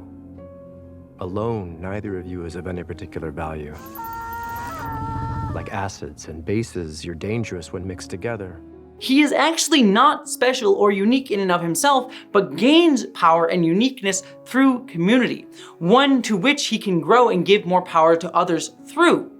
Barbie is denied this. Barbie is seen as important only on her own ability alone, and she cannot give this self-actualization to other members of her Barbie community. Because the film is trying to use her as a symbol for all womanhood, when in actuality she cannot be that. So the film is trying to have its cake and eat it too by humanizing Barbie to represent all women being humanized, as we can clearly see by the montage of images of many different women that the film shows as Barbie chooses to become human, yet still using that to symbolize women being an idea that we can then humanize conceptually to sell as a product. She is then allowed to live with Gloria and her daughter, but she's still living within a system that expressly dehumanizes her, just as Ken is forced to live in a society that dehumanizes him, something that Neo and Trinity expressly state at the end of Matrix Resurrections is their goal to break down, in a line that is very queer-coded. We were on our way to remake your world. Change a few things. Kind of like the paint the sky with rainbows idea. Just remind people what a free mind can do. I forgot. It's easy to forget. He makes it easy. That he does. This also reflects how the humanization of Barbie was actually something done by Ruth Handler back during their original ads for Barbie, not to empower women or Barbie herself, but to sell them as a product to make more money for Mattel. In the commercial, the little girl in the song says, "I'll make believe that I'm just like you." So the doll is actually made human in this commercial, and in a way that girls totally relate. Beautiful Barbie, I'll make believe that I am you. The buyers thought this wouldn't work. The little girls voted otherwise, and Barbie just exploded. Over 300,000 are sold in the first year, more than any other toy in history. The humanization of Barbie is to venerate capitalistic goals, not to earnestly empower her. This is the frustration seen when we view stereotypical Barbie as an idea versus Barbie as a character meant to represent a person. These stories, like Barbie or Star Wars, create archetypes of concepts that are played by people. Thus, these people become metaphors rather than actual human beings. And we ultimately, as the audience, watch these stories to see the humanity within these fictions, but don't actually feel it with these characters. If I'm allowed to be nerdy for a second, look at a comparison between the shows Star Wars Andor versus Star Wars Ahsoka. Star Wars Ahsoka feels cold, distant, and more interested in the show's high-minded concepts with its characters instead of the people that are actually living within these systems. Whereas Andor as a show, I think, resonated critically because it feels like it's real people reacting to the systems that they live within. Stories of human beings living with its systems and fighting back against them, rather than individuals being representative of the systems themselves or aspects of it. It is why stereotypical Barbie feels so distant from us as an audience to identify into, because Barbie represents a version of womanhood that meant to represent all of women rather than a singular woman in and of herself, and one that eventually only exists as a version of womanhood that can only exist within a system meant to generate the image of that woman to keep them constantly in battle with those around them, rather than a type of woman that could ever actually exist. Ultimately, it is so clear that Ken is the movie's primary focus. He gets the bigger character arc, hell, he even gets the big musical number. He feels like an actual character more so than stereotypical Barbie. The movie supposedly about women is more interested in humanizing Ken. While its message of patriarchy also hurts men is worthwhile, the fact that it can't give this same humanization to women generally, even white women, underscores how Barbie the movie isn't interested in breaking down the status quo of seeing women as secondary objects, but actively supports it. Finally, it's how the film highlights Barbie achieving humanity that rubs me ultimately in the worst way. Barbie is shown to be a real girl because she has a vagina. I'm here to see my gynecologist. Her self-actualization as a human woman is found through getting genitalia. It reminds me of the Black Mirror episode. USS Callister, yeah. Yes. Because in that episode, they do a similar thing where they don't have genitals, but it's the literal CEO of a company doing that to them to then be able to exploit them as his own little toys. Yeah. But they feel frustrated and not be able to have like any sense of like identity. Like theoretically, they could just like have a party while he's gone, but they don't, because they literally have like no way to exert any sense of self-identity. We have tried grinding our mounds together out of sheer boredom. No sensation at all. Can't even shit. Can't even have the basic fucking pleasure of pushing out a shit. I miss taking shit. Like all the Barbies and the Kens are pretty much living in that exact same world as USS Callister. CEOs controlling them and using them as toys, and yet they don't feel any of that frustration. And it goes to like the part about them not being real people, even within the fiction of the story. And Barbie's journey to like self-actualize as a person at the end, but then her personhood only being a desire to exist within like a patriarchy, rather than like something like USS Callister, which does at least have a little bit more of a radical edge of like they get to go and live in the J.J. Abrams verse, which is like framed at least as like something radically new. To any trans woman like myself who has heard rhetoric from TERFs that you need a real vagina to be a real woman, this was a really rough note for the movie to end on. I would never take away a woman's ability to find ownership over her reproductive system and her body, especially in a society that takes away agency from them by controlling those things. But it's the underscoring of womanhood as being actualized through having a vagina, even as a joke, that just reads as reinforcing this idea of womanhood being found in the ways a patriarchal system tries to dehumanize women by controlling her reproduction and using her as a breeding machine. It reinforces that idea of white supremacy. When I first saw the gynecologist's moment, the reason why I didn't immediately go to like the TERF perspective is because I had just read something about someone who was intersex, who didn't have a vaginal opening, kind of like a Barbie. Yeah. And so part of them going to gynecologist for the first time was getting the surgery to correct that. And I thought, oh, for someone who is intersex and can relate to that kind of like not having a clear delineation of like that part of themselves, they will see that differently than me as a cis person or as a trans person. That's what's interesting, is that womanhood is evolving. What genitals mean to people is evolving, and we can have that conversation. Reason that rubbed me the wrong way is because my perspective was not given explicit voice anywhere else, even when there is literally a trans Barbie there. It's just trying to have Barbie, stereotypical Barbie, be womanhood for all women, and therefore it has to filter the conversation like through like me having to interpret what that means when it's from that perspective, as opposed to like if you give voice these other perspectives within the film, it would have been a better way to like me being like, yeah, that's a fine, because it's speaking from her perspective, not all womanhood perspective that the movie is trying to like foist upon stereotypical Barbie. When placed in the context of the entire film, it feels like the writers were shockingly oblivious of what they were saying about trans people and gender generally. In one scene, stereotypical Barbie is catcalled by construction workers, and she responds by stating that she does not have a vagina and that Ken does not have a dick. And those catcalling creeps weirdly accept this completely. I do not have a vagina. And he does not have a penis. We don't have genitals. That's okay. Yeah, whatever. Yeah. This is my co-writer Aronok speaking through me here, but it kind of speaks for both of us because as trans women, we can both tell you very confidently that doing that would at best get you slurs, and at worst, well, let's just say that I, meaning Aronok, had people try to run me over with a truck. If either Aronok or I responded to men who catcalled us with that, we would be risking immediate and extreme violence. The Barbie film actively treats transphobia as a non-existent issue while ending on a transphobic note. While I get that the writers were likely trying to use a symbol for a common experience for many women that it probably not intended this reading, it, like so many other elements of this film, stumbles into bigotry through its staggering ignorance, and framing white cis womanhood as the only way we can view womanhood through. It goes back to that first overt Matrix scene, how Margot Robbie's stereotypical Barbie at first turns down the symbolic red pill. It's because Barbie wants to stay in that place of privilege. She wants to remain within her system and only is forced to confront its problems when she in any way has to face how she has been commodified or fails to live up to the stereotypical role upper middle class cisgender straight white women are allowed to live within. I know I'm stereotypical Barbie and therefore don't form conjectures concerning the causality of adjacent unfolding events, but some things have been happening that might be related. Only then is she willing to leave this luxury, and even then, she rarely stands in solidarity with those who are facing other problems beyond her limited perspective, while asking them to stand in solidarity with her, ultimately just reinforcing a world where she lives on the top, only choosing to leave it because she wants to be humanized, not because she seeks to humanize others and create a more egalitarian world for everyone else.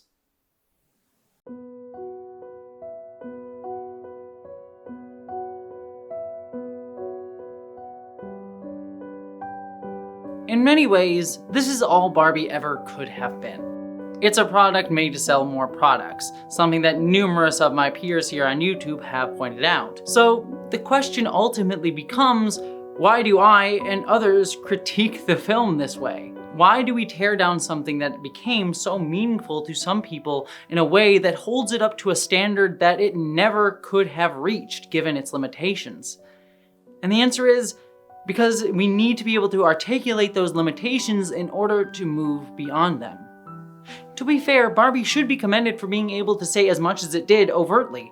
Part of the reason The Matrix or other works that have incredibly revolutionary ultimate statements that are made by giant studios like Star Wars and/or are capable of being so overtly radical is that they are shrouded in some layer of allegory that allows the artist's plausible deniability in explaining to executives what the films actually mean, but also allow the works to be misinterpreted, dismissed, or intentionally perverted for darker ends, like the alt-right did by taking the red pill metaphor for themselves. Barbie, instead, is being directly overt, and did the most with what it could as a blockbuster film meant to sell a famous doll representing a symbol of femininity rooted in whiteness, colonialization, and capital. But ultimately, if you don't make the conversation about these limitations and problems of the film, the only conversation that we get to take away from it is either upholding white femininity or pushing back against sexist assholes, which allows them to control the narrative and conversation around the movie, rather than it being something that we all are able to talk about and move beyond. I like hearing from people who dislike the movie more than I did. I like hearing from people who like the movie more than I did, because I think that film criticism is not about objective correctness. It is about how we're using this to build conversation about how we view film and how we view gender. It's nice to have some good food to argue about instead of arguing about fucking Wonder Woman, you know, like garbage.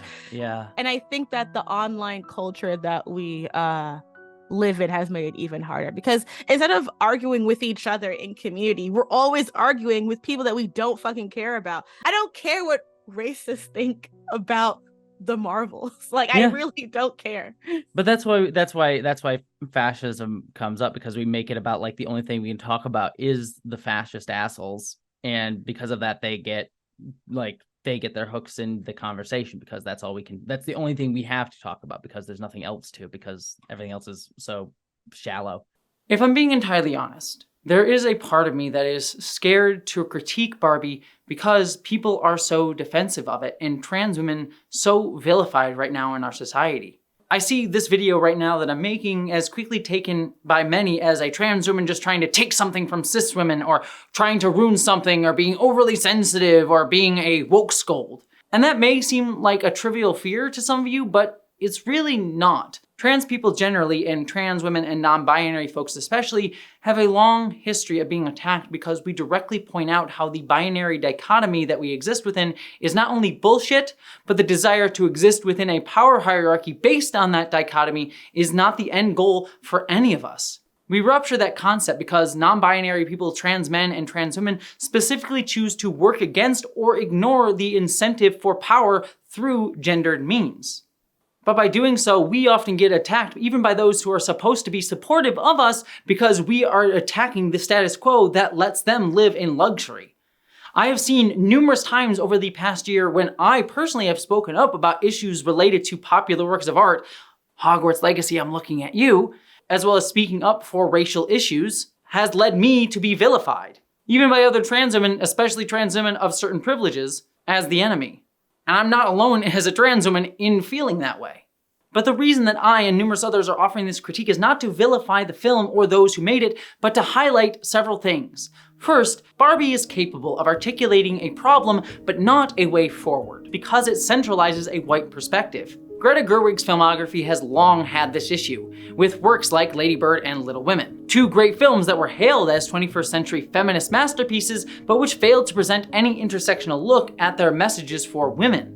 And it's not that these films necessarily had to, especially considering that these films are very personal ones for Greta Gerwig, but when you have the entire film industry hailing them as feminist works of art, it is worth questioning why a film deemed progressive is often only progressive in terms of its discussion of womanhood to an extent, but rarely in its discussion of racial, sexuality, or even transgender perspectives that intersect with them. This is not an issue exclusive to Gerwig, nor the film industry as a whole, but our society is trying to filter all these conversations through a white supremacist lens that views things in binary. This brings me to the second thing to highlight. How framing the movie this way, as being only able to talk about one issue to the exclusion of all else while still presenting the myth of neutrality of experience beyond that, or just using otherization as a foil for a centralized protagonist, allows us to see all of these issues as separate. It allows the mainstream conversation to see things like race and gender and trans and queer issues as all distinct fights, which makes it so easily to isolate us from each other and fuel a binary us versus them mentality that feeds an endless cycle of anger and violence that doesn't allow us to see something more extraordinary. The clouds above the machine city.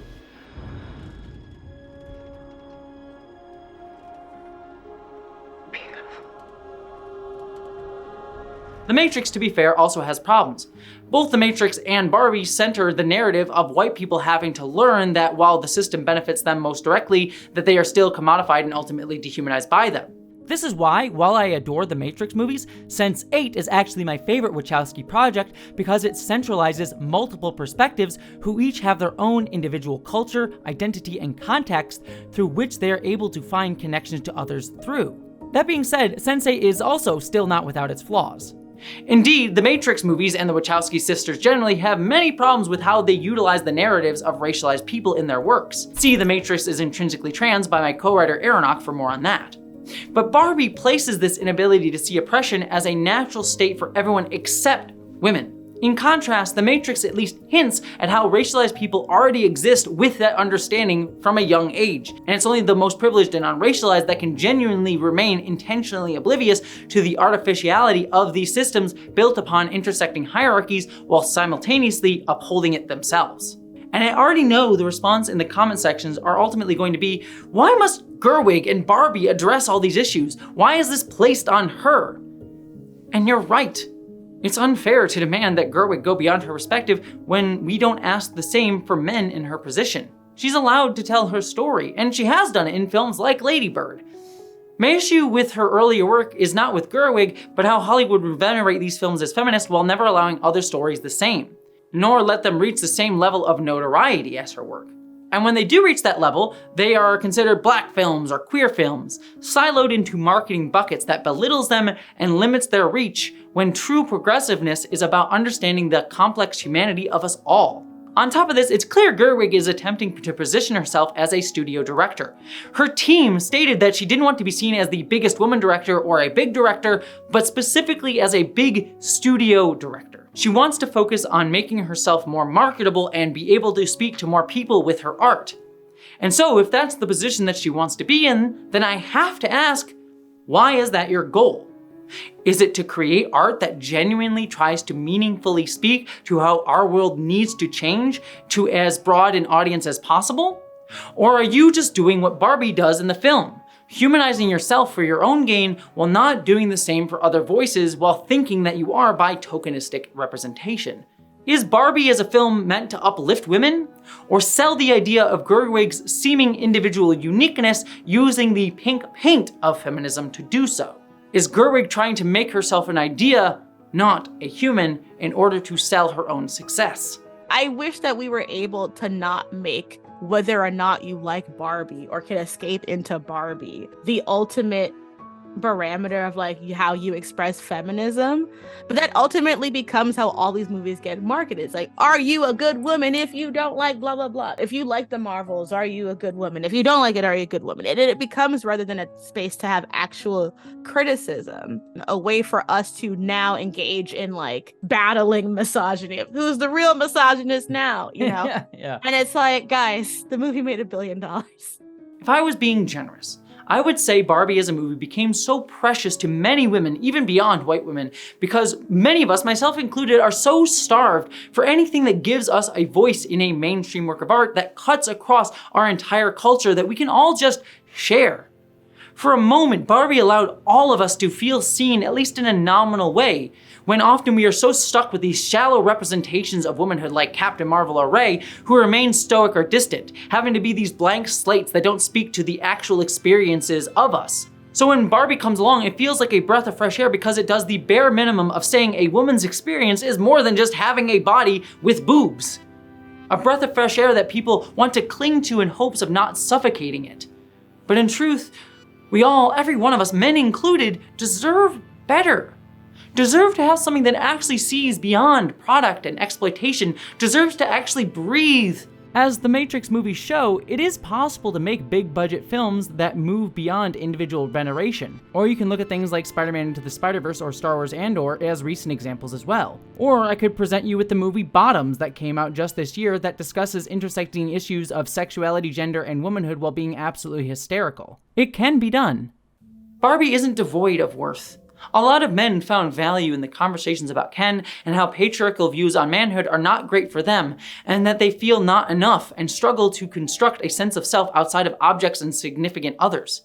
This is Aronach speaking through Jessie again for a moment, but discussing the film with my mom, she said that she really valued the film treating stereotypically feminine things as something desirable, positive, and valuable. That having grown up being told anything that she liked was dumb, a waste of time, and being told that she couldn't enjoy something like Barbie because it was sexist, was really nice to be able to go and see this movie in a big theater. She really enjoyed the message that the world is sometimes a miserable place, so if something brings you happiness, hold on to it.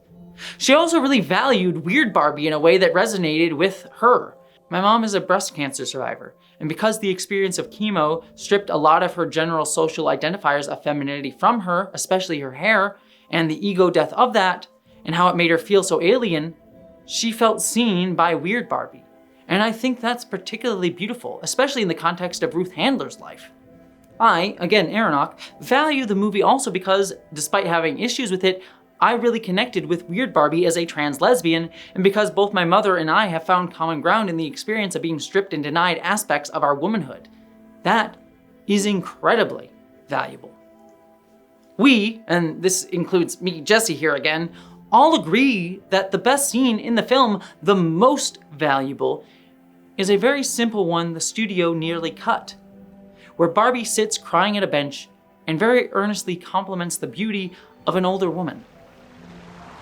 You're so beautiful. I know it. The film manages to say that aging as a woman is good. And that's a message lacking from a lot of media. Discussing our issues with the work does not remove these positive elements, just like how someone enjoying the film does not remove the issues.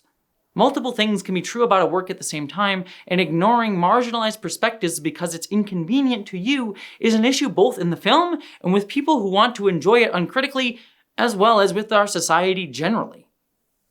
If I, back to Jessie again, am not being so generous though, I would say that the film was so popular because it didn't do anything to question anyone's view of the status quo, gently selling them the veneer of feminism and the idea that it was actually radical, when in fact it was quite the opposite.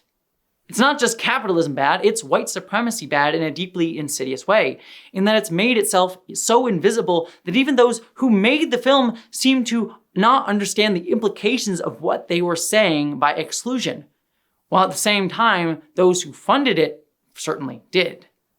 The film roots itself in the subjugation of women while exalting the commodification of white womanhood above all else. And all of this is hard because we don't have the same questions or demands of Greta Gerwig's or similar movies' counterparts when we should. It's an unfair standard, I know this. But the film asks us to engage with it. It wants us to critique it, and I think we owe it to ask, why is this the story Gerwig chose to tell, and how she decided to tell it? She did her best, and the film is always limited in what it could say, but it's a film that deserves to be critiqued for its failures and how it sells a false catharsis that paves the way for all the wrong lessons to be learned on every level, both in Hollywood and how we talk about how to move beyond these systems of oppression. Ultimately, my frustration is not with Barbie, but how Barbie is a reflection of our current cultural conversation. How more and more people violently are clinging to the status quo because they're scared to lose it even as it crumbles around them. I've even seen the trans community fracture along these lines in the past year.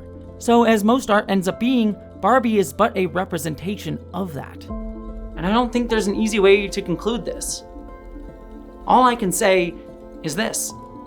The Matrix ends with a monologue by Neo that he wishes to tear down the entire system as Rage Against the Machine plays. Barbie ends with Margot Robbie reinstating a system of oppression with just superficial improvements before leaving to join the Matrix itself. Given that, which story do you think is the one we need today?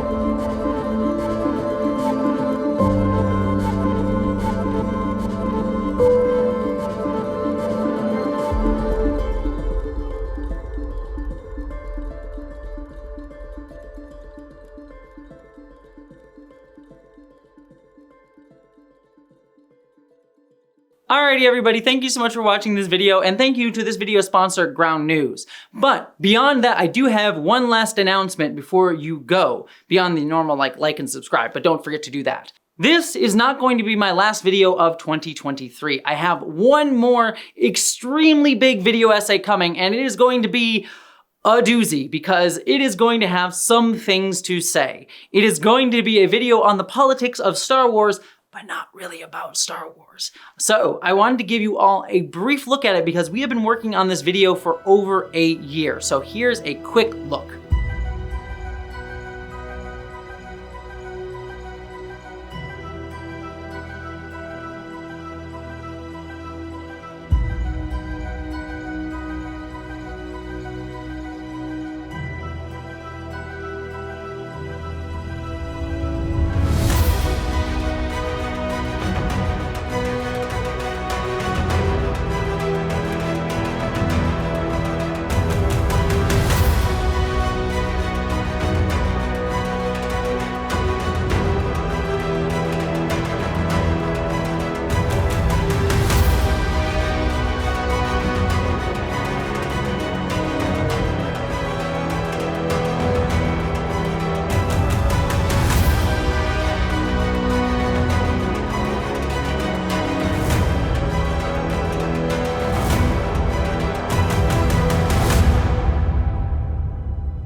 Aronok has been killing it with the animation, and we are so excited to bring this video to you. It is going to be huge, and it's going to come early next month, so please be on the lookout for it, and we would love your support if you're able to do so.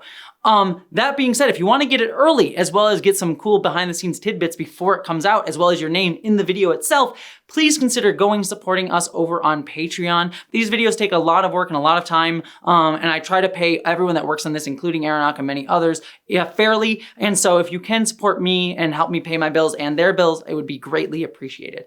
Also, like I mentioned, I am making a film called Identities that is going to be coming out early next year. I'll let you know the release date when I know it, but it is a super exciting film. Here's a quick little behind the scenes snippets that I can show you without spoiling too much, but it's going to be very exciting, and you can find that over on Nebula, my streaming service that I made with a bunch of other creators, so subscribe to that to get the film and all of my other fellow creators' work. But beyond all of that, thank you so much for watching, and I hope you all, my friends, live long and prosper.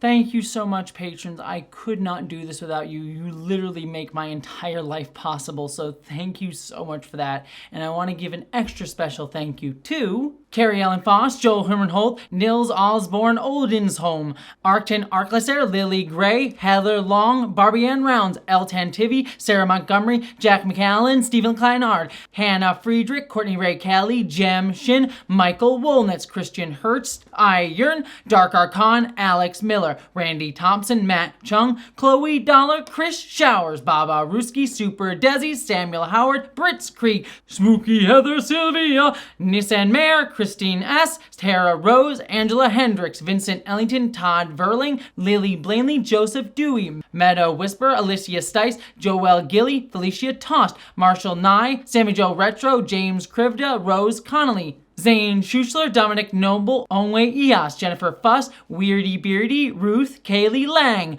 Sunk Corgi, Sean McKenzie, Nathan Fraughton, Jolene Cassidy, Sonia Nero-Perdo, Farangato, Quattro, Shield Maiden 4444, Sasha M, Melody Ann, Winters Good, Teresa, Rain Concorgan, Ryan Hunter, Lev Goodwin, Scott Russell, John Weatherby, Craig and David, Kayla Arula, Leah Boyd, Damian Rice, The Mighty Jinjojo, W. Randy Edie, Teague Wilson, Melinda Walters, Jane Persuades, LK, Stephen Richardson, Kevin Frotag, Sean Piper, Gold Stefansson, Sean Sullivan, Flyan Katie, Beatrix Puvers, Matthew Craiglow, Epsilon is greater than, David Dema Flynn, Mark H. Williams, author, William Stewart, Patricia Cronston, Sarah Leslie Hutchkins, Adam Smasher, Grumpy Dragon 75, Kay Liss, Sarah Boston, Blueberry Hill, Casual Observer, Laura Demeraux, Emma Ramirez, Jeffrey Day Thompson, Sky Skinner, Roy Negby, Sarah Lamoureux, Katie K, Jason Knott, Jess Johnson, Rosalind Bennett, Burdix High, Kurt Mullen, Jordan Lesserow, Blue, Bob's Saget, The Tipsy Changelings, Valerie Blackbird, Luna, Troy Stull, Joanne the Wretched Witch, Zophel, Celestial Dawn, Hope Jace Tuliana, Tori Pertz, Carolyn Clark, Nikki Gordon Bloomfield, Crit Fax, Devin Camerlocker, Carrie On, Lou Toston, Michael Weber, Callum McLeod of Clan McLeod, It's a Bug, Not a Feature, and Abigail Marie. Thank you to all of you. I send you all the love. Mwah, and live long and prosper, you beautiful people.